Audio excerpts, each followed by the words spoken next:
पहा, कांदा मस्त लालसर झालेला आहे. थोडीशी हळद, त्याचसोबत थोडंसं लाल तिखट,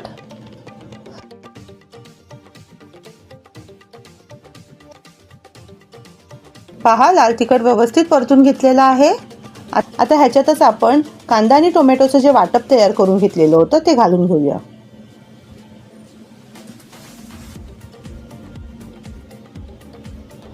हे वाटप आपण 2 ते 3 मिनिटं परतून घेऊया.